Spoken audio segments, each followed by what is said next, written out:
Finally Kashi వచ్చిన పని అయితే ఇదనమాట. దీనికోసమే మెయిన్ పెద్దవాళ్ళందరూ అయితే వస్తారు. ఎందుకంటే చనిపోయిన వాళ్ళకి ఒక్కసారైనా మనం ఉన్నప్పుడు పిండ ప్రదక్షిణ చేసేయాలని చెప్పేసి ఫైనల్‌గా అదైతే స్టార్ట్ అయిపోయింది. అందరూ కూడా స్నానం చేసి ఇంకెవరైతే తలనీళ్ళు ఇవ్వాలనుకున్నారో వాళ్ళందరూ కూడా ఇచ్చేసి ఇంకైతే కూర్చున్నారు. మా ఇంటోళ్ళు కూడా కూర్చున్నారు. ఒక సైడ్ అయితే మా అత్తయ్య, మామయ్య, ఇంకో సైడ్ మా అమ్మ మా నాన్నలు, మా అక్క, మా బావ వాళ్ళందరూ కూడా కూర్చున్నారనమాట. ఇంకైతే స్టార్ట్ అవ్వలేదు.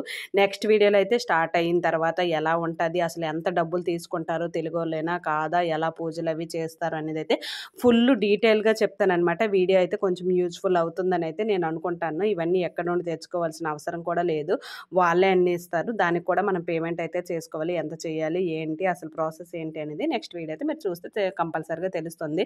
వీళ్ళు కూడా చూసారా, ఇక్కడే అంటే ఎప్పటి నుండో ఉండిపోయిన తెలుగు వాళ్ళు అనమాట. వీళ్ళందరికీ కూడా తెలుగు వచ్చు. మ్యాక్సిమం ఇక్కడికి వస్తే లాంగ్వేజ్ ప్రాబ్లం అనేది అయితే అస్సలు ఉండదు. ఏ భాష వాళ్ళకి ఎలా కావాలంటే అలా అయితే కంప్లీట్గా పూజ అయితే చేస్తారు. సో ఇది వీడియో.